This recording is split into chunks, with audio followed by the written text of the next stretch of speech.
પૂજા વિદ્યાલય online શિક્ષણમાં વિદ્યાર્થી મિત્રો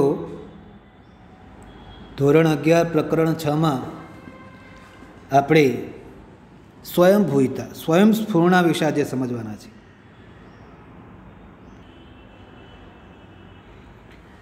સ્વયંસ્ફૂર્ણા એટલે પ્રક્રિયા આપમેળે થાય અને આપણે સ્વયંસ્ફૂર્ણા તરીકે ઓળખીએ છીએ. અને આપણે છેલ્લા લેક્ચરમાં આપણે સ્વયંસ્ફૂર્ણા વિશેની ચર્ચા કરેલી. અહીંયા આપણે ટૉપિક જોવાના છે એન્થાલ્પીમાં ઘટાડો અને પ્રક્રિયાની સ્વયંસ્ફૂર્ણા માટેનું અભિલક્ષણ છે. એટલે એવું કહેવાય છે કે આપમેળે થતી પ્રક્રિયા દરમિયાન ઉર્જામાં ઘટાડો થાય છે અને એ ઉર્જાનો જે ઘટાડો છે એ પ્રક્રિયાને આપણને આપમેળે થવાની પ્રક્રિયાની દિશામાં લઈ જાય છે. તો અહીંયા આપણે પ્રક્રિયાની ઉર્જામાં ઘટાડો થાય છે. તો અહીંયા આગળ આપણે કેટલીક ઉષ્માક્ષેપક પ્રક્રિયા આપી છે. પ્રક્રિયા દરમિયાન ઉર્જા મુક્ત થાય. હવે ઉષ્માક્ષેપક પ્રક્રિયા છે એટલે તમે જાણો છો, આપણે અગાઉ પણ પેલા સંજ્ઞાની પદ્ધતિથી જાણ્યું છે કે જો ઉષ્માક્ષેપક પ્રક્રિયા હોય તો એની પ્રક્રિયા એન્થાલ્પીના આગળ આપણે ઋણ સંજ્ઞા દર્શાવીએ છીએ. તો એમોનિયાની બનાવટ છે, HClની બનાવટ છે, પાણીની બનાવટ છે, એમાં આ એન્થાલ્પીનું ઋણ મૂલ્ય છે. જે એન્થાલ્પીમાં થતો ઘટાડો, પ્રક્રિયક તરફથી નિપજ તરફ જતા એન્થાલ્પીમાં થતો ઘટાડો છે, તો એ આપણને ઉષ્માક્ષેપક પ્રક્રિયા દર્શાવે છે અને એ આપણે આલેખથી સમજવાના છે. તમે જોઈ શકો છો કે આલેખમાં આપણને વાય અક્ષ ઉપર, કારણ કે આપણો એક્સ અક્ષ એ પ્રક્રિયા અક્ષ, પ્રક્રિયકમાંથી નિપજમાં રૂપાંતર પામશે. જ્યારે પ્રક્રિયક હોય ત્યારે એની એન્થાલ્પી HR અને નિપજ હોય ત્યારે એની એન્થાલ્પી HP. તો તમે જોઈ શકો છો કે HR એટલે કે પ્રક્રિયકની એન્થાલ્પી જે વાય અક્ષ ઉપર છે એ વધારે છે અને નિપજની એન્થાલ્પી HP એ ઓછી છે. એટલે કે પ્રક્રિયા દરમિયાન એન્થાલ્પીનો ઘટાડો થાય છે અને એન્થાલ્પીનો ઘટાડો થાય છે એને કારણે આપણે જાણીએ છીએ પ્રમાણે ઉર્જા ઘટશે એટલે એન્થાલ્પીનું મૂલ્ય ઋણ હશે. એ ઉર્જા ઘટશે એટલે ક્યાં જશે? તે ઉર્જા મુક્ત થશે, જેને આપણે ઉષ્માક્ષેપક તરીકે ઓળખીએ છીએ. એવી જ રીતે આપણે આગળ કેટલીક પ્રક્રિયાઓ જોઈએ છે અને ખાસ કરીને આપણે યાદ રાખીએ કે આપણી ઉપર જે પ્રક્રિયા જોઈ ઉષ્માક્ષેપકમાં ઉર્જાનો જે ઘટાડો છે એ રાસાયણિક પ્રક્રિયાનું પ્રેરક બળ છે અને તેને પુરાવાના પાયારૂપ, એટલે મતલબ કે આપણે જે હમણાં વાત કરી કે પ્રક્રિયા દરમિયાન ઉર્જા ઘટે એવા સંજોગોમાં પ્રક્રિયા આપમેળે થતી હોય છે. હવે કેટલીક પ્રક્રિયાઓ છે એમાં આપણે જોવાના છે કે જે પ્રક્રિયા છે એ ઉષ્મા શોષક પ્રક્રિયા છે. ઉષ્મા શોષક એટલે શું? તો અહીંયા ઉષ્મા શોષક પ્રક્રિયામાં આપણે જે પ્રક્રિયાની એન્થાલ્પી છે એ ધન છે. તો પ્રક્રિયાની એન્થાલ્પી ધન છે એટલે આપણે ઉષ્મા શોષક કહેવાના છીએ. આપણે ઉષ્મા આપીશું ત્યારે પ્રક્રિયા થશે. લખ્યું છે આ પ્રક્રિયા ઉષ્મા શોષક છે છતાં પણ સ્વયંસ્ફુરિત છે. એન્થાલ્પીમાં વધારો, એન્થાલ્પીની આકૃતિ દ્વારા નીચે પણ અહીંયા આગળ આપણે જોઈ શકીએ છીએ કે આલેખ દ્વારા આપણે જેમ પહેલાં સમજ્યા તો અહીંયા આગળ તમે જોઈ શકો છો કે પ્રક્રિયકની એન્થાલ્પી ઓછી છે, નિપજની એન્થાલ્પી વધારે છે. તો અહીંયા આપણી જે પ્રક્રિયા છે એ પ્રક્રિયા જ્યારે થાય છે ત્યારે આપણે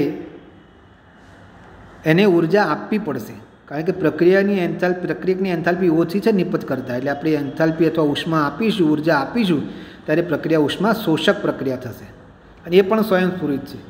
એટલે આપણે અહીં આગળ ખાસ યાદ રાખીએ છીએ કે સ્વયંસ્ફુરણા માટે એન્થાલ્પી ઘટાડો થાય છે તો જ પ્રક્રિયા સ્વયંસ્ફુરિત છે, એ બધા કિસ્સાઓમાં આપણને સાચું જોવા મળતું નથી. એટલે એકચ્યુઅલી એવું છે કે જો પ્રક્રિયામાં ઉર્જા ઘટે તો પ્રક્રિયા આપમેળે થાય, પણ દરેક કિસ્સામાં એવું જરૂરી નથી.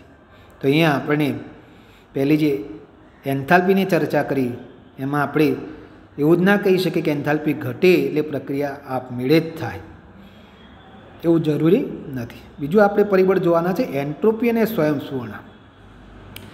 અચ્છા, એન્ટ્રોપી એટલે શું?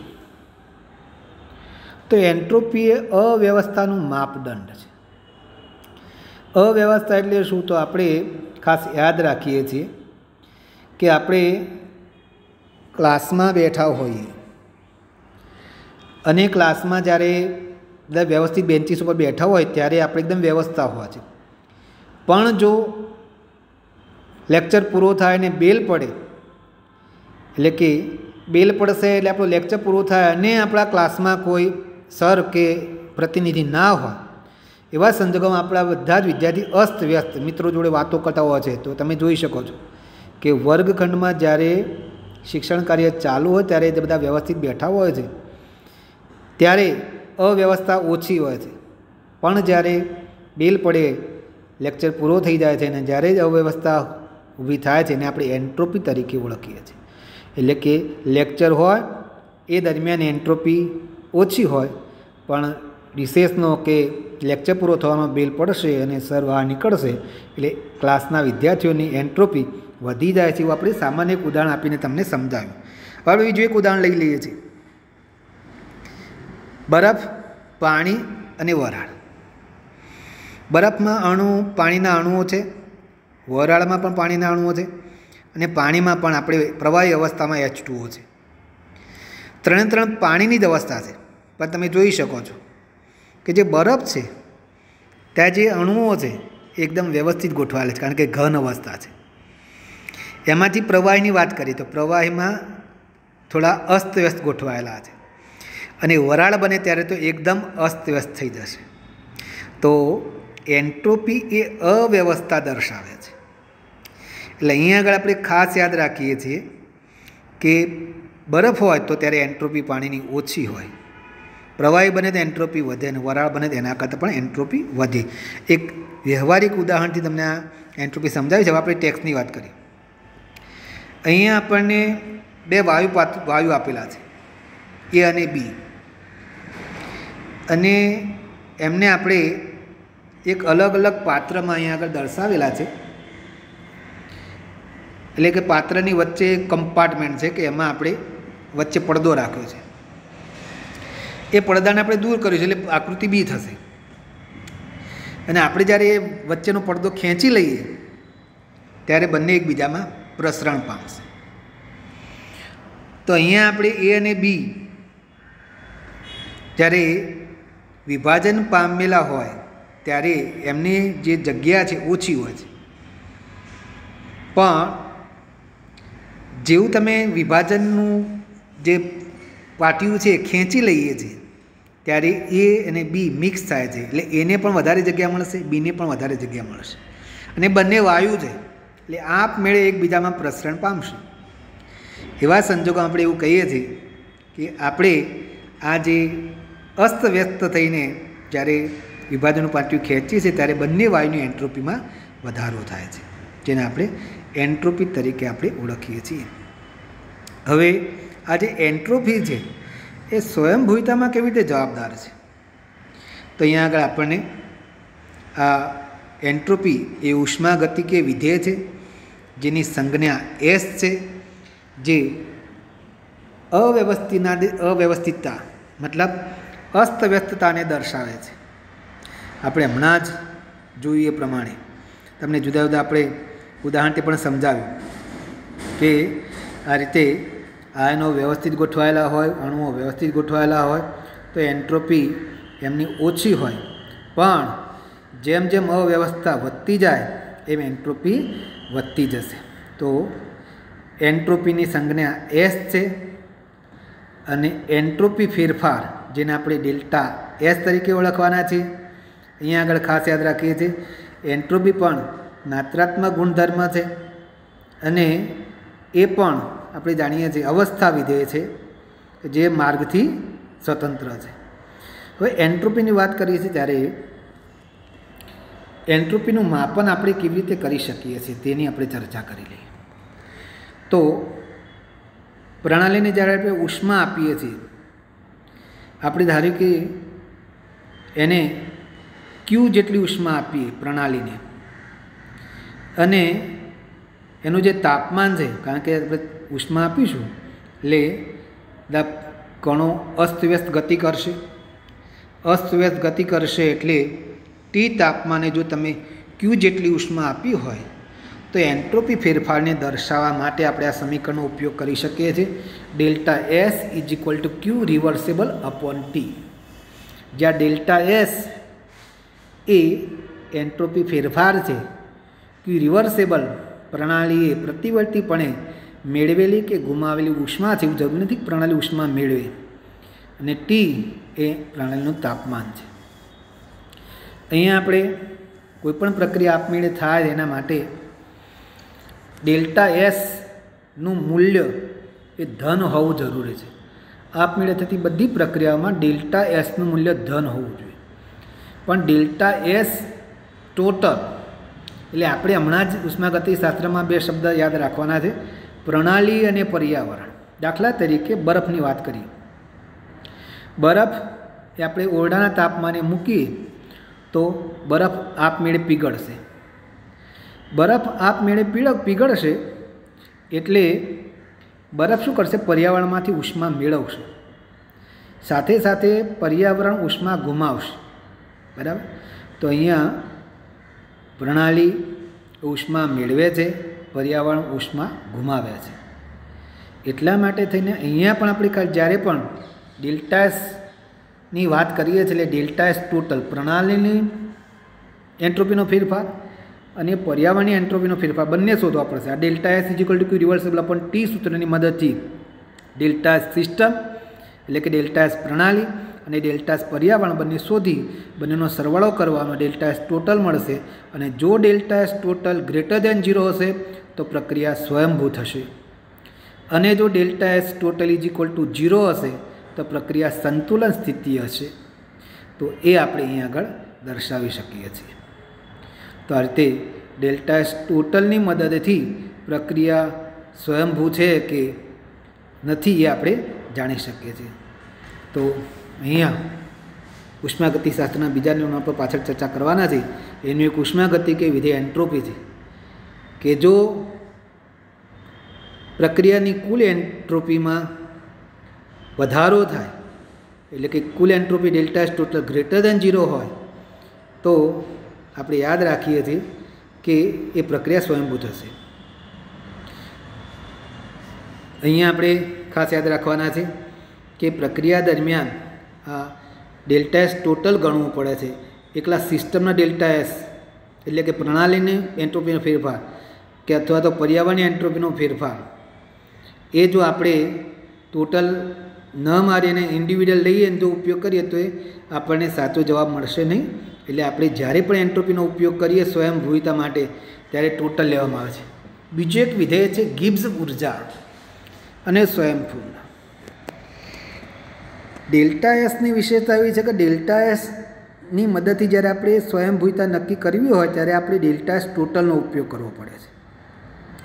પણ મુક્ત ઉર્જા એક એવું અવસ્થા વિધેય છે જેના આધારે આપણે પ્રક્રિયા આપમેળે થાય છે કે નહીં એવું નક્કી કરવા માટે માત્ર ને માત્ર પ્રણાલીની મુક્ત ઉર્જામાં થતો ફેરફાર જ નક્કી કરવો પડે છે. અહીં આગળ મુક્ત ઉર્જા G, enthalpy H, entropy S અને તાપમાન T વચ્ચેનો સંબંધ આપે છે. G is equal two H minus TS. આપણે અહીંયા પ્રણાલી માટે ડેલ્ટા જીની વાત કરીએ તો ડેલ્ટા જી પ્રણાલી ઇઝ ઇક્વલ ડેલ્ટા એચ પ્રણાલી minus T delta S minus S delta T. તાપમાન આપણે અચળ રાખીએ છીએ એટલે એમાંનું આપણું જે ડેલ્ટા ટી વાળું પદ છે નીકળી જશે એટલે આપણને મળશે delta G system is equal to delta H system minus T delta S system. એટલે આપણા માટે આ સમીકરણ છે કે જેની મદદથી તમે ડેલ્ટા જી સિસ્ટમ મેળવી શકો છો. અને ડેલ્ટા જી સિસ્ટમની મદદથી આપણે પ્રક્રિયાની સ્વયંભૂતા નક્કી કરી શકીએ છીએ. અહીંયા આપણું જે એન્ટ્રોપીનું મૂલ્ય છે એની મદદથી આ delta S surrounding is equal to delta S surrounding upon T, પણ જો પ્રણાલીની જગ્યા પર્યાવરણની જગ્યાએ જો પ્રણાલી લેવામાં આવે તો એનું મૂલ્ય ઋણ થઈ જશે. માટે લખ્યું છે delta S surrounding is equal to delta S surrounding upon T is equal two minus delta S system upon T. એનો ઉપયોગ કરી અહીંયા મેથેમેટિકલ સ્ટેપની મદદથી એવું પુરવાર કરવામાં આવ્યું છે કે જો ડેલ્ટા એસ ગ્રેટર દેન 0 હોય ત્યારે ડેલ્ટા જી લેસ ધેન 0 હોય. ડેલ્ટા જી લેસ ધેન 0 એનો મતલબ એવો થશે કે ડેલ્ટા જી જ્યારે ઋણ હોય, પ્રણાલીનો ડેલ્ટા જી ઋણ હોય ત્યારે પ્રક્રિયા આપમેળે થાય છે. તો અહીંયા મુક્ત ઉર્જાનો ફેરફાર, પ્રણાલીની મુક્ત ઉર્જાનો ફેરફાર ડેલ્ટા જી ઋણ હોય એટલે કે લેસ ધેન 0 ત્યારે પ્રક્રિયા સ્વયંસ્ફુરિત છે. ડેલ્ટા જી ધન હોય ત્યારે પ્રક્રિયા સ્વયંસ્ફુરિત નથી. અને delta G is equal to 0 હોય ત્યારે સંતુલન સ્થિતિએ હોય છે. તો આ રીતે ડેલ્ટા જીની મદદથી આપણે પ્રક્રિયાની સ્વયંભૂતા નક્કી કરી શકીએ છીએ. ત્યાર પછી એન્ટ્રોપી અને ઉષ્માગતિશાસ્ત્રનો બીજો નિયમ. તો ઉષ્માગતિશાસ્ત્રના બીજા નિયમની આપણે ખાસ ચર્ચા કરીએ કે ઉષ્માગતિશાસ્ત્રનો બીજો નિયમ એ પ્રક્રિયાની સ્વયંભૂતા નક્કી કરે છે. પ્રક્રિયા આપમેળે થશે કે કેમ. બે ઉષ્માગતિકીય વિધેયની મદદથી આપણે ઉષ્માગતિશાસ્ત્રનો બીજો નિયમ સમજાવી શકીએ છીએ. ઉષ્માગતિશાસ્ત્રના બીજા નિયમ એવું કહેવાય છે કે જો પ્રક્રિયા આપમેળે થતી હોય તો વિશ્વની જે કુલ એન્ટ્રોપી છે એ વધે છે. બીજું એનું સ્વરૂપ છે કે જો પ્રક્રિયા આપમેળે થતી હોય તો પ્રણાલીની મુક્ત ઉર્જા ઘટે છે. આ રીતે આપણે ઉષ્માગતિશાસ્ત્રનો બીજો નિયમ દર્શાવી શકીએ છીએ. એટલે ઉષ્માગતિશાસ્ત્રના બીજા નિયમને વ્યવસ્થિત રીતે રજૂ કરો તો આપણે લખી શકીએ કે આપમેળે થતા બધા જ પ્રક્રમમાં વિશ્વની એન્ટ્રોપી વધે છે. પહેલું સ્વરૂપ દર્શાવીએ આપણે. બીજું સ્વરૂપ આપમેળે થતા બધા જ પ્રક્રમમાં પ્રણાલીની મુક્ત ઉર્જા ઘટે છે, જેની મદદથી આપણે ઉષ્માગતિશાસ્ત્રનો બીજો નિયમ દર્શાવી શકીએ છીએ. નિરપેક્ષ એન્ટ્રોપી અને ઉષ્માગતિશાસ્ત્રનો ત્રીજો નિયમ. ઉષ્માગતિશાસ્ત્રનો ત્રીજો નિયમ એ આપણે ખાસ યાદ રાખીએ કે નિરપેક્ષ શૂન્ય તાપમાન. નિરપેક્ષ શૂન્ય તાપમાન એટલે શું? તો 0 કેલ્વિન. 0 કેલ્વિન એટલે સેલ્સિયસ કેટલા થાય? તો -273.15 સેલ્સિયસ થાય. એટલા -273.15 સેલ્સિયસ. તો અહીંયા લખ્યું કોઈ પણ શુદ્ધ સ્ફટિકમય પદાર્થની એન્ટ્રોપી જેમ તાપમાન નિરપેક્ષ શૂન્ય તરફ જાય છે તેમ શૂન્ય તરફ જાય છે. અને ઉષ્માગતિશાસ્ત્રનો ત્રીજો નિયમ કહીએ છીએ. તો ઉષ્માગતિશાસ્ત્રના ત્રીજા નિયમમાં આપણે એ સમજવાના છીએ કે ઉષ્માગતિશાસ્ત્રનો જે ત્રીજો નિયમ છે એમાં જે એન્ટ્રોપીની વાત કરીએ છીએ તે કે જેમ જેમ તાપમાન ઘટતું જાય, તમે પણ જાણો છો, વરાળની વાત કરીએ, વરાળનું તાપમાન ઘટે એટલે પ્રવાહી પાણી બને. હજુ પણ આપણે પ્રવાહી પાણીનું તાપમાન ઘટાડતા જઈએ તેમાંથી બરફ બનશે. એટલે જેમ જેમ તાપમાન ઘટાડતા જઈએ છીએ તેમ તેમ જે અવ્યવસ્થા છે એ ઘટતી જાય છે, વ્યવસ્થા વધતી જશે.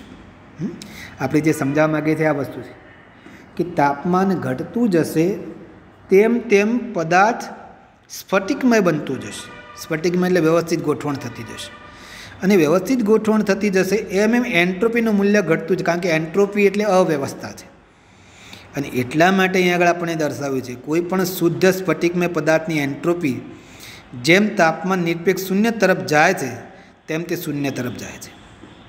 એટલે તમે કોઈ પણ પદાર્થનું તાપમાન ઘટાડતા જશો તો એમાં એની જે અસ્તવ્યસ્ત ગોઠવણ છે એની જગ્યાએ વ્યવસ્થિત ગોઠવણ થતી જશે અને એની એન્ટ્રોપીનું મૂલ્ય ઘટતું જશે.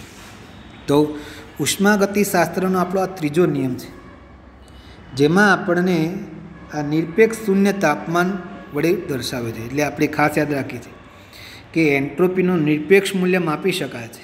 એન્ટ્રોપી એક જ એવું ઉષ્માગતિકીય વિધેય છે જેનું નિરપેક્ષ મૂલ્ય માપી શકાય. જેમ જેમ તાપમાન, ધારો કે આપણે અહીં આગળ કહી દેવાના છે કે ઉષ્માગતિશાસ્ત્રનો ત્રીજો નિયમ શું છે. તો ઉષ્માગતિશાસ્ત્ર ત્રીજામાં એવું કીધું છે કે નિરપેક્ષ શૂન્ય તાપમાને પદાર્થ સંપૂર્ણ સ્ફટિકમાં હોય છે ત્યારે એની એન્ટ્રોપી શૂન્ય હોય છે. જેમ જેમ તાપમાન વધતા જઈશું, જેમ જેમ તાપમાન વધારતા જઈશું તેમ તેમ આપણે યાદ રાખીએ છીએ એન્ટ્રોપીનું પ્રમાણ વધશે. નિરપેક્ષ શૂન્ય સંપૂર્ણ સ્ફટિકમય હોય ને ત્યારે એન્ટ્રોપી શૂન્ય હોય. ને જેમ જેમ તાપમાન વધતું જશે તેમ તેમ એન્ટ્રોપી વધતી જશે. એટલે એન્ટ્રોપીનું નિરપેક્ષ મૂલ્ય માપી શકાય છે. તો અહીંયા લખી દો શુદ્ધ પદાર્થની એન્ટ્રોપી નિરપેક્ષ મૂલ્ય નક્કી કરવાની પરવાનગી આપે છે. શુદ્ધ પદાર્થ માટે 0 કેલ્વિનથી 298 કેલ્વિન તાપમાન સુધી ક્યુ રિવર્સિબલ પણ ટી વધારાના સરવાળાથી કરી શકાય છે. તો આ રીતે આપણે આપણા એન્ટ્રોપીની ચર્ચા અહીંયા પૂરી કરીએ છીએ. ત્યાર પછી ગિબ્સ ઉર્જા ફેરફાર અને સંતુલન અચળાંક. તો આપણે અહીંયા રાસાયણિક જે પ્રક્રિયા છે એ પ્રક્રિયામાં જે મુક્ત ઉર્જાનો ફેરફાર છે એ ફેરફારની માત્રા અને એનું ચિહ્ન આપણને કેવી રીતે ઉપયોગી થાય છે તો આ નીચે આપણને દર્શાવ્યા છે એ બે ઉપયોગીતા છે કે પહેલું તો રાસાયણિક પ્રક્રિયાને સ્વયંભૂતાનું પ્રાકથન કરી શકાય. મુક્ત ઉર્જાની મદદથી આપણે પ્રાકથન કરી શકીએ છીએ.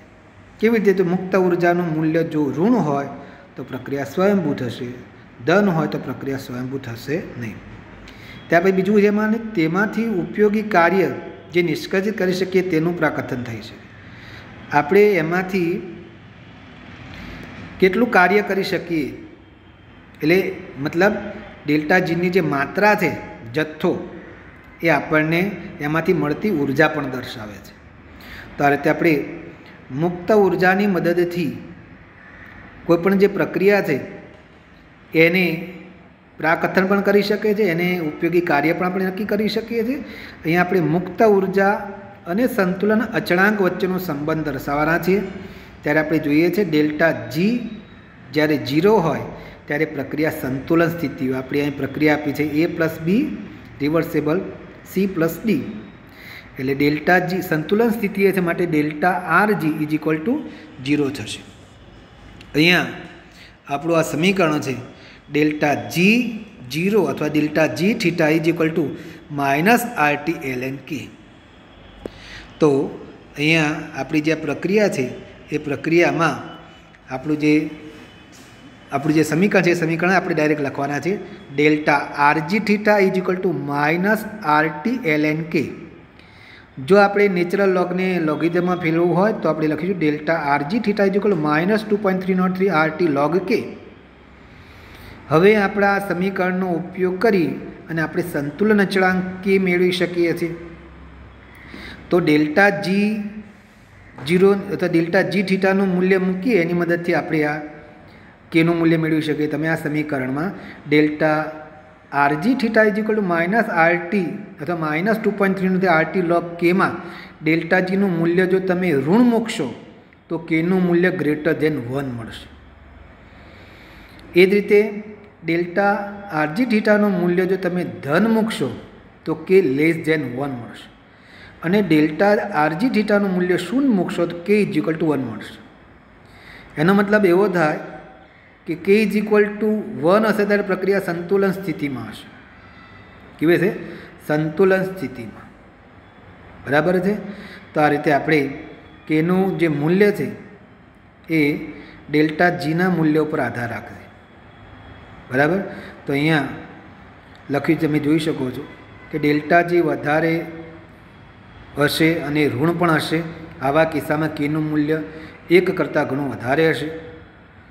એ જ રીતે અને સંતુલન અચળાંક Kની વાત કરીએ છીએ ત્યારે આપણે આ પ્રક્રિયા કયા સ્થાને સંતુલનમાં કઈ જગ્યાએ પહોંચે છે એનો પણ આપણે અંદાજ કાઢી શકીએ છીએ. તો એની આગળ આપણને નીચે એનો ઉપયોગિતા આપી છે ડેલ્ટા H થીટા અને ડેલ્ટા H થીટાના માપનમાંથી ડેલ્ટા જીનો અંદાજ કાઢી શકીએ છીએ અને તે તાપમાને નિપજના વ્યાપારિક ઉપજ માટે Kની ગણતરી કરી શકીએ છીએ. તમે ડેલ્ટા H જાણતા હોય, ડેલ્ટા S જાણતા હોય, એના પછી ડેલ્ટા આપણે આગળ વાત કરીને એ પ્રમાણે delta G = delta H - T delta H સમીકરણમાં ડેલ્ટા G મેળવી શકીએ છીએ. ડેલ્ટા G થીટાની મદદથી આપણે K મેળવી શકીએ છીએ.